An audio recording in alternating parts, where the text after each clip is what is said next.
नमस्कार. आज आपण डॉक्टर VN शिंदे सर यांच्या ओळखीच्या झाडांच्या अनोख्या गोष्टी अर्थात बांधावरची झाडं या पुस्तकाच्या संदर्भामध्ये थोड्याशा गप्पा टप्पा मारण्यासाठी आपण इथे एकत्र आलेलो आहोत. लहानपणापासून मी ऐकलेलं आहे की चलवडूनी पाखरा पहा जरा किती रम्य पसरली वसुंधरा. आज आपण जेव्हा आकाशाकडे पाहतो किंवा आकाशातला पक्षी जर का वसुंधरेकडे पाहत असेल तर त्याला त्या एरियल व्ह्यू मध्ये काय दिसत असेल असा मला नेहमी प्रश्न पडतो. खरं तर ही वसुंधरा हिरवाईने नटलेली असली पाहिजे, ही वसुंधरा अशी सजली पाहिजे, पण ती खरंच सजलेली आहे का? खरंच ती हिरवाई आज आपल्याला पाहायला मिळते का? तर त्याचं उत्तर कदाचित नाही असंच आपण म्हणू शकतो. आणि या अनुषंगानं खरं तर डॉक्टर VN शिंदे सर हे मात्र वृक्षांचा ध्यास घेतलेले व्यक्तिमत्व असं म्हणलं तर फारसं वावगं ठरणार नाही. आणि त्यांचं बांधावरची झाडे पुस्तक आपण जेव्हा वाचतो तेव्हा अक्षरशः ही एक अनोखी सफर आपल्याला झाडांची वाटते. म्हणजे आपण जेव्हा हे पुस्तक वाचतो तेव्हा त्याच्यामध्ये आपल्याला भेटलेला बाबूळ असेल, आपल्याला भेटलेला कडुलिंब असेल, आंबा असेल किंवा हादगा असेल, ही झाडं, ही नावं आपण सातत्याने ऐकलेली असतो, वाचलेली असतो, पण त्याचे काही न माहीत असणारी बाजू, न माहीत असणारी अंग सुद्धा आपल्याला डॉक्टर VN शिंदे सर यांनी त्यांच्या बांधावरची झाडं या पुस्तकामधून व्यक्त केलेलं आहे. आणि त्यामुळं हे बांधावरची झाडं हे या सगळ्या बाजूनी खरोखरच एक वेगळं, आगळं वेगळं आणि वाचकाला खिळवून ठेवणारं पुस्तक असं मला म्हणावं असं वाटतं. आणि या पुस्तकाच्या अनुषंगानं काही गोष्टी अशा वाटल्या मला की आपण त्या सरांशी बोलाव्यात, सरांशी चर्चा कराव्यात. कारण कोणतीही एखादी कलाकृती घडते तेव्हा त्या घडण्यामागं काही कारणं असतात किंवा त्याच्या मागं लेखकाची काही भूमिका असते. तर असंच काही आपल्याला लेखकाची भूमिका या पुस्तकाच्या संदर्भानं ऐकायला मिळेल किंवा आपल्याला त्यांची भूमिका आपल्याला समजून इथं घेता येईल. या अनुषंगानेच हा खरं गप्पा टप्पाचा खटाटोप आपण इथं म्हणू शकतो. डॉक्टर VN शिंदे सर, मी आपलं मनापासून स्वागत करते. नमस्कार मॅडम.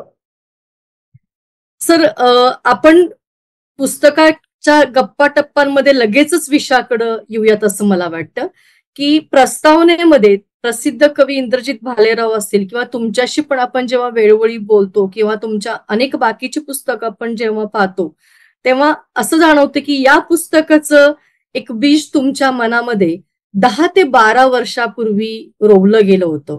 मग त्याचा वृक्ष पुस्तक रूपे वृक्ष होण्यासाठीचा इतका कालावधी का?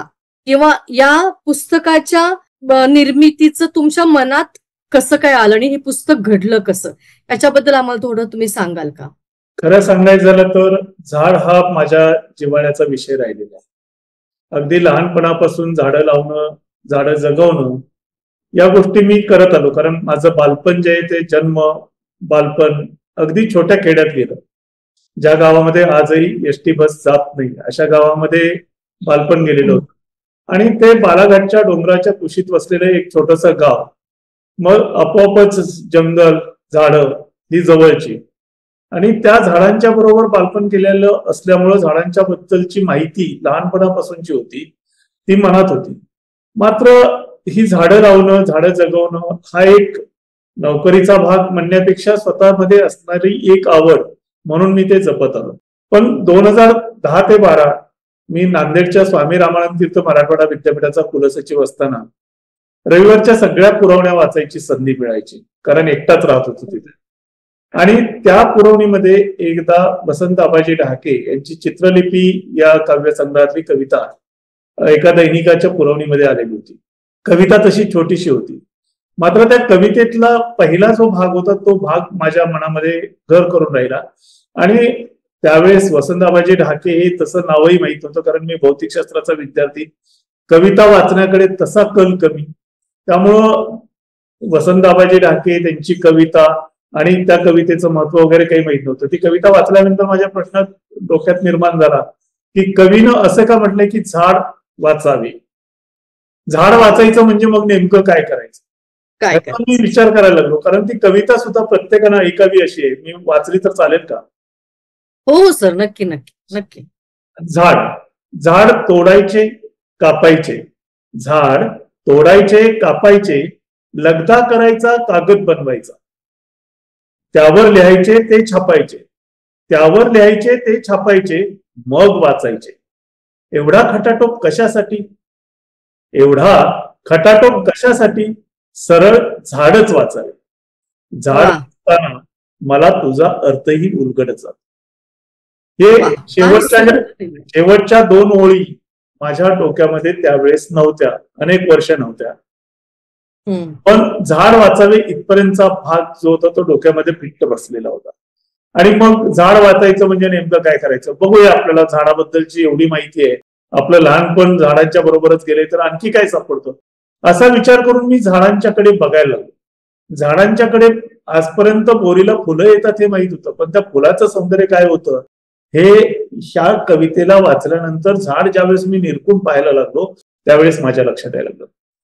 ती फुलं अगदी छोटी असतात, पोपटी रंगाचीच असतात, रंग आकर्षक फार असतो अशातला भाग नाही. मात्र त्याला ज्यावेळेस जवळून पाहायला लागलो त्यावेळेस लक्षात आलं की हे फुल सुद्धा किती सुंदर आहे. आणि मग त्या झाडाची अनेक वैशिष्ट्य कळायला लागली. त्या बोरीच्या झाडावरती तर असंख्य कीटक, पक्षी असे सगळे काही एका ठिकाणी राहत असतात. म्हणजे झाड हे एक गाव असतं, सगळ्या जाती वा प्रजातींना वा सामावून वा घेणारं एक गाव असतं. अशा फार प्रकारची सुंदर. ही रचना असं लक्षात यायला लागलं. मग फक्त झाडांचं निरीक्षण करायचं, त्यांच्याबद्दल काय वाचायला मिळेल ते वाचायचं, असा आपला प्रवास चालू होता. कोरोनाच्या काळामध्ये बिरबल साहनी यांच्या जयंतीच्या निमित्तानं एक डोक्यात विचार आला की त्यांना भावाची झाडं खूप आवडायची. म्हणून भावा हम्म. या झाडाबद्दल, तसं ते माझंही आवडतं झाड, त्याच्या खूप आठवणी आहेत. म्हणजे आम्ही महाविद्यालयीन जीवनात असताना सुद्धा आमच्या प्रयोगशाळेच्या बाहेर अगदी बिल्डिंगशी स्पर्धा करत वाढलेलं एक भावाचं झाड होतं. आणि आमच्या लॅब उन्हाळ्यामध्ये फुललेला भाव खूप सुंदर दिसायचा. तर म्हटलं आपण या झाडावरती लेख लिहूया. आणि बिरबल साहनी यांना ते झाड आवडत होतं, हे सगळं आपण त्याच्यामध्ये मांडूया. म्हणून एक लेख लिहिला आणि भावाबद्दल जेवढं काही मला वाचायला मिळालेलं होतं, पाहायला मिळालेलं होतं, ते सगळं काही त्याच्यामध्ये लिहिलं. आणि एवढा मोठा लेख कोण छापणार, मग आपल्या ब्लॉगवरच प्रसिद्ध करूया असं म्हणून तो ब्लॉगवरती ठेवला आणि त्याची लिंक काही लोकांना शेअर केली. त्यामध्ये राजन गवस सरांनी त्या लेखाबद्दल फारशी काही वेगळी कॉमेंट केली नाही, फक्त 3 शब्दाची प्रतिक्रिया दिली होती, लेख मुराळीत छापतो. मुराळी हे बर त्याचं मासिक आहे आणि त्याच्यामध्ये तो लेख मी फार मोठी पावती आहे. आणि त्याचा अर्थ मला आमच्या मराठी विभागामध्ये काम करणारे प्राध्यापक रणधीर शिंदे सर, नंदकुमार मोरे सरांनी सांगितलं की खूप मोठी पावती मिळाली, खूप लेख चांगला अगदी झाला, अगदी. गवस सरांचं म्हणणं आहे. मग म्हणलं हा लेख आवडला तर आपण बाकीच्या झाडाबद्दल पण आपल्याला जे जे काही सापडलेलं आहे, सापडलं म्हणण्यापेक्षा गवसलेलं आहे, ते गवसलेलं एकत्र मांडायचं. खरंय. आणि त्याच वेळेस शेती प्रगती या मासिकामध्ये भावणारी झाडं ही एक 1200 शब्दांची लेखमाला माझी सुरू झाली. आणि मग तो लेखमालेसाठीचा एक छोटा लेख लिहायचा आणि त्याचाच एक दीर्घ लेख लिहायचा, असं लिहायला लागलो. ते लेख आवडायला लागले लोकांना. आणि मग हे सगळे लेख सुधीर जोगळेकर, जे लोकसत्ताचे माजी निवासी संपादक होते, त्यांच्या निदर्शनाला आल्यानंतर त्यांनी याचं पुस्तक केलंच पाहिजे असा आग्रह झाला. आणि त्या आग्रहातून मग हे पुस्तक करायचं ठरलं. त्यांचीच इच्छा होती की हे मनोविकास तर्फे यायला पाहिजे, त्याप्रमाणे हे पुस्तक मनोविकासच्या मार्फतच आलं. म्हणजे ज्यावेळेस फक्त कविता वाचली त्यावेळेस झाड वाचायचंच फक्त विचार डोक्यात होता. पुस्तक करायचं म्हणजे बाकीच्या झाडावर लिहायचं श्रेय जर म्हटलं तर गवस सरांना द्यायला पाहिजे. आणि त्याचं पुस्तक करायचं माझ्यावरती थोडंसं एक ओझं टाकलं ते सुधीर जोगळेकर सरांनी. या सर्व लोकांनी मला प्रोत्साहित केल्यामुळं खरं सांगायचं झालं तर हे पुस्तक आलेलं आहे. तर म्हणजे खरं तर हे खूपच छान आहे की आपल्याला प्रेरणा मिळते आणि आपल्या हातून जसं तुम्ही म्हणता की तसं झाड वाचत गेलात तर तुम्ही झाड वाचत गेलात, झाड कवेत घेत गेलात, असंही प्रसिद्ध कवी इंद्रजित भालेराव सर यांनी म्हटलेलं आहे. सर, आपण एककांचे मानकरी, भौतिक शास्त्राचे आपण अभ्यासक, मूल्यद्रव्याचे आवर्त सारणी पुस्तक असू दे, एककांचे मानकरी पुस्तक असू दे, तुम्ही भौतिक शास्त्राचे अभ्यासक आहात. तुम्ही आता खरं तर कागदांच्या जगामध्ये म्हणलं तर फारसं वावगं ठरणार नाही, तुम्ही रजिस्ट्रार पुलं सचिव म्हणून शिवाजी विद्यापीठाचं कामकाज पाहत आहात. आणि खरं तर हे जेव्हा पुस्तक वाचायला मी घेतलं तेव्हा ते पुस्तक खूप खिळवून ठेवतो तुम्हाला. म्हणजे हे पुस्तक वैज्ञानिक धर्तीवर जरी असलं, शास्त्रीय आधार जरी त्याला असला तरी ते अतिशय वाचनीय करण्याचं कसब तुम्ही फार उत्तमरित्या तिथं केलेलं आहे. आणि कदाचित तुम्ही जसं म्हणता तसं की झाडाला वाचण्याच्या नादामध्येच तुम्ही कधी झाडांच्या जवळ गेला आणि तुम्ही झाडांना कधी कवेत घेतला, हा प्रवास खरं तर फार वेगळा आणि मनोहरी असणार आहेच खरं. आणि मला असं वाटतं मग सर तुम्हाला भौतिकशास्त्राचे अभ्यासक, संशोधक किंवा झाड कवेत घेणारा माणूस असं जसं प्रसिद्ध कवी इंद्रजित भालेराव सरांनी घेतलेलं आहे, याच्यातली कुठली संकल्पना तुम्हाला जास्त भावते आणि तुम्हाला काय वाटतं त्यांनी ही जे तुम्हाला उपाधी दिलेली आहे त्याच्याबद्दल तुम्हाला काय वाटतं? त्यातलं झाड कवेत घेणारा माणूस हे सगळ्यात आवडतं ठरेल, पण खरं सांगायचं झालं तर झाड कवेत घेणं एवढं सोपं नाही. झाड कवेत घेणं कोणालाही शक्य होईल असं नाही, कारण झाड ही खूप मोठी संकल्पना आहे. माझ्या डोक्यात नेहमी येतं की प्रत्येक माणसानं झाड व्हायचा प्रयत्न केला तर, त्यामुळं झाडाला त्या दृष्टीनं कवेत घेणं इतकं सोपी गोष्ट नाहीये.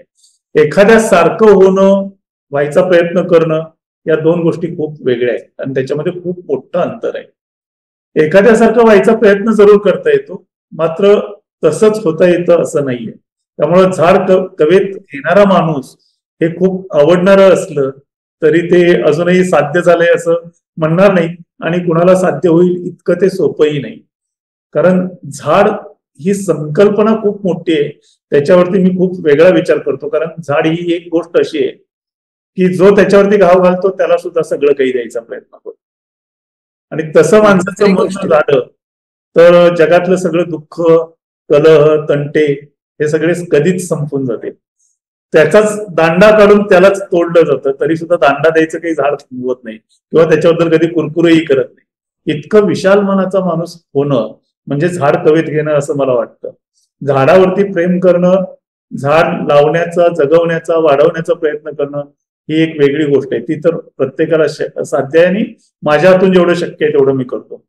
मात्र इंद्रजित भालेराव सरांनी खूप मोठी उपमा दिलेली, तसं व्हायचा प्रयत्न मी जरूर करेन, पण होईल असं झाडांचं सगळं काही वाचन केल्यानंतर, जेवढ्या झाडांचं वाचन केलंय तेवढं केल्यानंतर खूप अवघड त्यांनी माझ्या पुढं एक ध्येय दिलेलं आहे असं मी म्हणतो.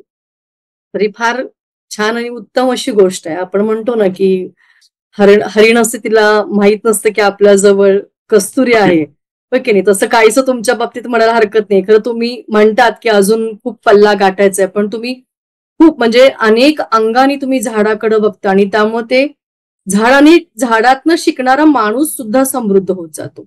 खरं तर आज पर्यावरणाचे प्रश्न अनेक सर आपल्या समोर उभे आहेत आणि म्हणजे आपण पर्यावरणामध्ये जंगलतोड करतो किंवा अनेक गोष्टी, म्हणजे त्या आता मी पुन्हा इथं सांगत बसणार नाहीये, पण पर्यावरणाचा असमतोल राखण्याचं किंवा असमतोल आपल्याला फार मोठ्या पद्धतीनं पाहायला मिळतं. पण जेव्हा पुस्तक वाचलं तेव्हा मला खरं तर हे जाणवलं की तुम्ही वारंवार तुमच्या त्या पुस्तकामध्ये तेही अधोरेखित केलेलं आहे की ही जी बांधावरची झाडं आहेत, ही बांधावरची झाडं ही पर्यावरण संवर्धनाचं फार मोठं काम करतात. आणि खरं तर आपण आज काय करतोय तर एका बाजूला जंगलतोड करतोय आणि दुसऱ्या बाजूला आपण परत काही ठिकाणी वृक्षारोपणाचे कार्यक्रम घेतो. म्हणजे आपण कुठल्या तरी दोन्ही बाजूनी वेगळ्या वेगळ्या पद्धतीनं माणूस म्हणून वागतो की काय असा प्रश्न मनामध्ये येतो. पण तुमचं बांधावरची झाडं जी पुस्तक वाचल्यानंतर जाणवलं की ही झाडं आहेत, ही झाडं खरं आपण मुद्दामहून बुजवायला पाहिजेत किंवा ती जोपासायला पाहिजे, ती भरायला मदत करायला पाहिजे. खरं म्हणजे बांधावरची झाडं ही शेतकऱ्यांनी काढायला नको पाहिजेत, पण दुर्दैवानं शेतकऱ्यांच्या बांधावर सुद्धा आज ही झाडं आपल्याला पाहायला मिळत नाहीत. माणसाच्या परसदारामध्ये तरी फार लांबची गोष्ट झाली, पण शेतकऱ्याचा मित्रच एक प्रकारची झाड आहेत आपण असं म्हणू. मग जर असं असेल तर शेतकऱ्यांच्या मनात त्याचे जे गैरसमज आहेत ते आपण दूर कसे करू शकतो? शेतकऱ्यांच्या मनामध्ये गैरसमज म्हणण्यापेक्षा झाडांच्यामुळं शेतातलं पीक थोडंसं कमी येतं, उत्पादन त्या ठिकाणी कमी होतं, ही शेतकऱ्याची सर्वसाधारणपणे झालेली धारणा आहे. तशी धारणा होण्यापाठीमाग अधिकाधिक उत्पादन मिळवण्याची जी स्पर्धा लागलेली आहे, नगदी पिकं घेण्याची जी एक सवय आपल्याला लागून गेलेली आहे, त्याची फार मोठी भूमिका आहे. जोपर्यंत शेतकऱ्याला त्या झाडातून उत्पन्न मिळतं, चांगलं उत्पन्न मिळू शकतं हे कळणार नाही, त्या झाडाचा आपल्या आरोग्यासाठी काय फायदा आहे, आपल्या शेतीसाठी काय फायदा आहे जैवविविधतेमध्ये झाडांची भूमिका काय आहे हे शेतकऱ्यांना जोपर्यंत कळणार नाही तोपर्यंत झाडांचं संगोपन होणं हे खूप कठीण गोष्ट आहे. त्या दृष्टीनं या पुस्तकामध्ये मांडणी करत असतानाच तोच विचार माझ्या डोक्यात होता. कारण ही झाडं माझ्या लहानपणी प्रत्येकाच्या बांधावर दिसायची, शेताच्या बांधावर असायचीच, हमखास असायची. मात्र मधल्या 40-50 वर्षानंतर हे चित्र बदललेलं आहे आणि ही झाडच बांधावर गेलेली. म्हणजे बांधावर ठेवणे असा एक ग्रामीण भागामध्ये प्रचार आहे, तो म्हणजे सर्वांच्या मधून त्याला बाहेर काढ. तसं या झाडांना आपण आपल्या जीवनातून बाहेर काढलेलं आहे, बांधावर ठेवलेलं आहे. आणि म्हणून ही झाडं पुन्हा बांधावर दिसायला पाहिजेत असा माझा एक मनोमन आग्रह होता, मनात वाटत होतं. आणि त्या दृष्टीने या झाडांची निवड केलेली आहे. याच्यामध्ये आंबा जो आहे त्याच्यामध्ये मी काही घटना पण लिहिलेल्या आहेत. मी वैयक्तिक त्या झाडाबरोबर माझं जे काही नातं आहे ते सुद्धा याच्यामध्ये दिलेलं आहे. आणि त्याच्यामध्ये मी विशेषतः जांभूळ झाड कशा पद्धतीने तोडलं त्याची जे काही आम्हाला दिसलेलं चित्र होतं ते विदारक चित्र त्याच्यामध्ये मी मांडलेलं आहे. तर शेतकऱ्याला हे पहिल्यांदा लक्षात यायला पाहिजे की त्या झाडाचे काय काय फायदे आहेत. मग ती झाडं त्याच्या शक्तीनुसार, पूर्तीनुसार तो वाढवायचा, त्यांना जगवायचा प्रयत्न करू शकेल. आणि मग त्या झाडाच्या बरोबर असणाऱ्या गोष्टी, बाकीच्या सगळ्या गोष्टी देण्यापाठीमागचं कारण हे आहे की फक्त वैज्ञानिक माहिती दिली तर लोक ते वाचतील अशातला भाग नाही. त्यामुळं वैज्ञानिक माहितीच्या बरोबर त्याला ज्या भागामुळे कनेक्ट होईल, जे साहित्यातला प्रकार असेल त्याच्यातून तो कनेक्ट होईल, असे सगळे त्या झाडा संदर्भात असणारे संदर्भ, कविता, कथा, त्याचे माहिती हे सगळं काही त्या पुस्तकामध्ये एकत्रित घ्यायचा प्रयत्न केलेला आहे. फार रंजक झाले सर, ते फार रंजक झाले. आणि त्याच्यामध्ये मला खूप गंमतशीर अनुभव आलेले. बाभळीबद्दलचं जर सांगायचं झालं तर बाभळीबद्दलच्या 4 प्रसिद्ध कविता आहेत. आणि त्या 4 कविता ह्या त्यांच्या शैलीनुसार अगदी परफेक्ट आहेत कविता. वसंत बापट हे महाराष्ट्रासाठी सुपरिचित व्यक्तिमत्व आणि कणखर नेतृत्व होतं. त्यांनी या बाभळीच्या झाडामध्ये कणखर बाप बघितलाय, त्या पद्धतीने त्याची मांडणी केली. आणि त्याच्यातलं एक कडवं तर खूप सुंदर आहे. वयात आलेला पोरगा हा बापाला टोचून बोलतो तरी सुद्धा बाप ते सहन करून त्याचं फलच चिंतो, अशाची त्यांची ती रचना सुंदर आहे. कृष्णशास्त्री चिपळूणकर हे पण सुप्रसिद्ध मराठीच्या व्याकरणामध्ये 5वी-6वी मध्ये भेटलेले. ते बाभळीचं वर्णन करताना ह्या बाभळीच्या झाडाचा काय उपयोग आहे, नुसतं शरीर सगळं काट्याने भरलेलं आहे, त्याची पानं इवली आहेत, तेवढी छोटी पानं खाऊन काही पोट तरी भरणार आहे का, अशा प्रकारची रचना. बासी मर्डेकरांना आपण नवकवी म्हणतो. बासी मर्डेकर त्या झाडाचं प्रॅक्टिकल उपयोग काय आहे हे सगळे सांगितलेले. आणि इंदिरा संत यांनी हळदीसारखी फुलं उमललेल्या बाभळीच्या झाडाचं वर्णन हे हळद लावलेली आणि हिरवी साडी नेसलेली नववधू अशा स्वरूपाचं केलेलं आहे. एकच झाड आहे, मात्र त्याच्याकडे बघण्याची दृष्टी प्रत्येकाची वेगळी आहे, प्रत्येकाची वेगळी. आता हे ज्यावेळेस मी सांगत होतो त्याच वेळेस त्या बाभळीच्या काट्यांच्या वरती पुणे जिल्ह्यातच खेळला जाणारा एक अतिशय वाईट, म्हणजे भीतीदायक, वाईट म्हणणार नाही मी कारण ती लोक त्याचा आनंद घेत आहेत, बाभळीच्या काट्यांचा फास तयार करतात आणि त्या फासाला गावाच्या मध्यभागी ठेवून त्याच्यामध्ये पळत येऊन उड्या टाकतात. हे जे हे बाकीच्या लोकांना माहित नाहीये. ही या सगळ्या प्रथा, परंपरा, त्या झाडाबद्दल असणारी वैशिष्ट्य हे सगळं त्याच्यामध्ये मी मांडण्याचा आणि समाविष्ट करण्याचा प्रयत्न केलेला आहे. आणि 10 झाडं निवडताना महाराष्ट्रातल्या प्रत्येक जिल्ह्यामध्ये, प्रत्येक गावात जी झाडं आढळत होती ती 10 झाडं निवडलेत.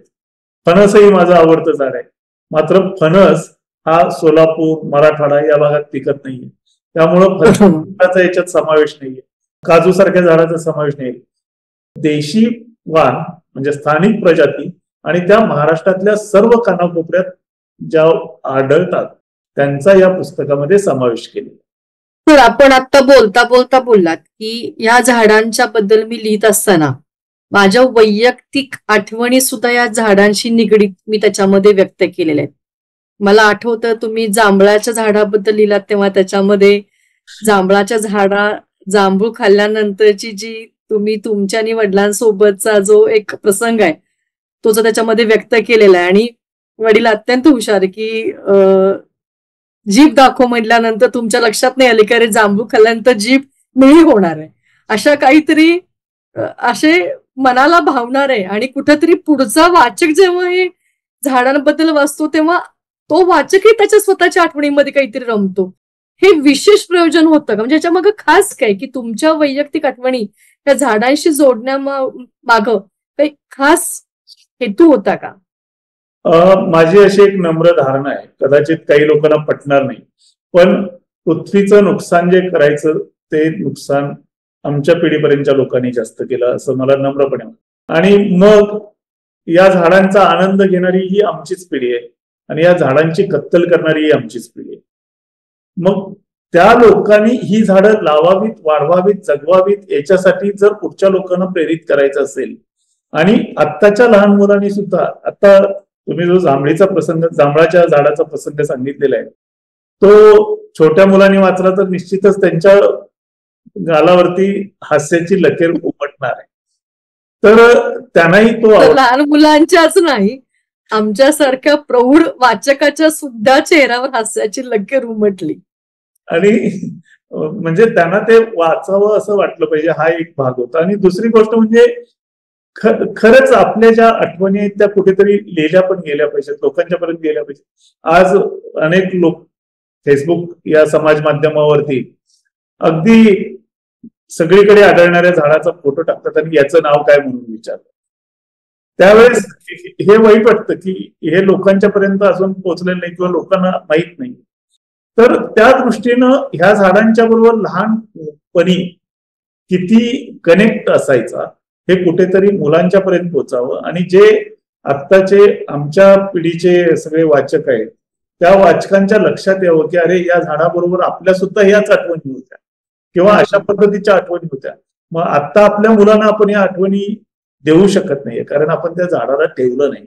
अशा पद्धतीनं त्या भागाची मांडणी त्याच्यामध्ये केली होती. तर लहान मुलांचा उल्लेख तुम्ही करताय म्हणून मला अजून एक असं बोलावं असं वाटतं की जेव्हा पुस्तक तुम्ही हातात घेता आणि वाचू लागता तेव्हा वृद्ध माणसांपासून, तरुण व्यक्तींपासून, मध्यमवयीन स्त्री पुरुषांपासून लहान मुलांच्या पर्यंत सुद्धा तुमचं पुस्तक वाचक हा आनंदानं वाचेल. म्हणजे एखाद्या साहित्यिकानं जसं बोलावं, चिनार वृक्षापरी, चिंचेचे झाड भासे मज चिनार वृक्षापरी असेल ही काव्यपंक्ती असू दे किंवा हे काव्यपंक्तीतलं तुम्ही व्यक्त करत असताना सुद्धा सर हादगा असेल किंवा दुसऱ्या झाडांच्या, बांधावरच्या झाडांच्या फुलांचं सौंदर्याचं वर्णन करताना ते अप्रतिम आणि अफलातून म्हणजे सौंदर्याचा आस्वाद घेणं काय असतं हे सुद्धा मला ते वाचताना जाणवतं. जे तुमचे हे जे पुस्तक आहे हे पुस्तक हे प्रत्येक आबालवृद्धापासून प्रत्येकाला आकर्षित करतं. तर तुम्ही मगाशी लहान मुलांचा उल्लेख केला तर त्याच्यामध्ये तुम्ही दंतकथाही घातलेल्या आहेत, बोधकथाही आहेत, पौराणिक कथा आहेत. त्याच्यामुळं सर ह्या पुस्तकाचा वाचक म्हणजे खरं बघितलं तर ही बांधावरची झाडं जी आपण काही पुस्तक बांधावरची झाडं जी म्हणतो त्यांची आपण माहिती अशी घेत बसलं तर तशी फार ती वृक्ष होऊन जाते. पण तुम्ही तुमचं बांधावरची झाडं पुस्तक वाचत असताना सुद्धा एखादा लहान मुलगा, कॉलेजमधला युवा वर्ग सुद्धा आनंदाने वाचणार आहे कारण प्रत्येकाला आवडेल असं एक सेगमेंट तरी त्याच्यामध्ये आहेच. त्यामुळे तुम्ही खरं तर सगळ्यांना आकर्षित करण्यामध्ये 100% यशस्वी झालात असं म्हणलं तर फारसं वावगं ठरणार नाही असं मला वाटतं. आणि पौराणिक कथा आणि दंतकथा घालताना मुलं मात्र खूप आनंदाने आवर्जून ते ऐकतात, वाचतात. विशेष भूमिका काय होती तुमची हे संदर्भ देण्यामागे? फक्त वैज्ञानिक माहिती जर दिली तर वैज्ञानिक माहिती ही फक्त विज्ञानाचे अभ्यासकच वाचतात आणि त्यामुळं इतर वाचकांच्या पर्यंत जर ही माहिती पोहोचवायची असेल तर त्यांना जे आवडतं त्याच्यासोबत हे द्यायला पाहिजे. म्हणजे डॉक्टर जसं कडू औषध जे आहे ते साखरेच्या वेष्टनामध्ये गुंडाळून व्यवस्थितरित्या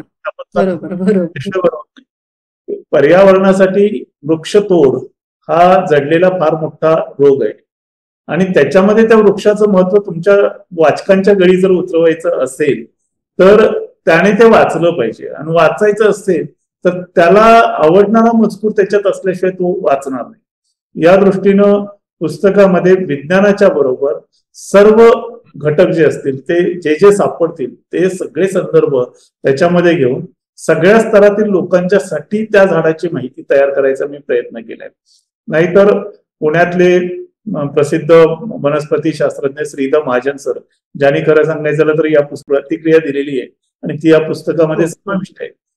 तसंच मधुकर बाचुळकर सर, हे दोघंही झाडांचं महत्व लोकांच्या गळी उतरवण्यासाठी आयुष्यभर झिजलेत.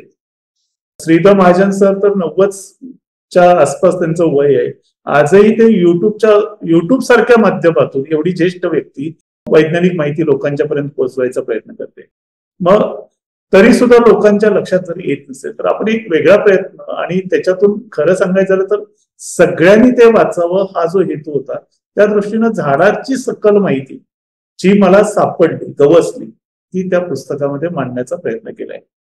नक्कीच सर. आणि मला असं वाटतं की हा जो तुमचा मुख्य हेतू आहे की झाडांच्या संदर्भातला प्रचार आणि प्रसार हा सर्वदूर पोहोचावा, आबालवृद्धापर्यंत पोहोचावा, प्रत्येकाला झाडाबद्दल प्रेम वाटावं आणि प्रत्येकानं आपलं एक, जसं मनामध्ये आपण एक झाड जोपासतो तसं त्याला प्रत्येकाने एक झाड वाचायला आणि झाड जोपासायला हरकत नाही असं मला वाटतं. सर, ही खरं म्हणजे आता हे सगळं आपल्याला साध्य करायचं असेल तर युवा पिढीच्या माध्यमातून हे फार चांगल्या पद्धतीनं प्रभावीपणे समाजामध्ये पसरेल असं मला स्वतःला वाटतं.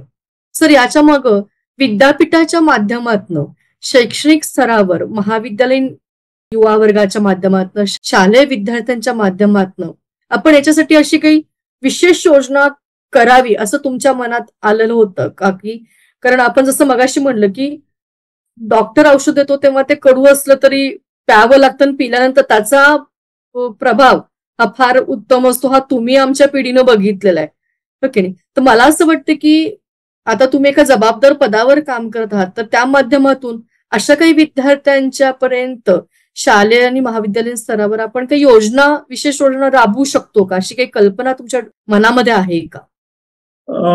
योजना राबवून दाखवण्यासाठीचं काम होऊ शकतं, पण लोकांच्या ते मनात यायला पाहिजे, लोकांनी स्वतःहून करायला पाहिजे, तर ते खऱ्या अर्थानं सार्थकी लागण्यासारखं होतं. आणि त्या दृष्टीनेच हा प्रयत्न आहे. याच्यातल्या बाबूळ झाडाबद्दलचं मला एक आठवण सांगावीशी वाटते की बाबूळ झाडाचा असाच लेख विस्तारित तयार केला आणि तो मी माझ्या ब्लॉगवर प्रसिद्ध केला. त्याची लिंक अशी एकमेकाकडून ट्रान्सफर होत राहिली. माझ्या ब्लॉगवरचा सर्वाधिक वाचला गेलेला लेख हा बाबळीच्या झाडावरचा आहे. जी बाबळ आम्ही आता ठेवत नाही का, तर तिला काटे खूप आहेत. मात्र तो लेख असाच फॉरवर्ड करत करत रेड्डीज लॅबोरेटरी मधून, R&D विंग मधून रिटायर झालेल्या एका अधिकाऱ्याच्या पर्यंत पोहोचला आणि त्यांचा मला फोन, त्यांचा माझा आजही भेट झालेली नाही. तर त्यांचा फोन आला आणि त्यांनी मला सांगितलं, सर बाबूळ हा लेख तुम्हीच लिहिलाय का? म्हटलं हो. म्हटलं काय झालं सर?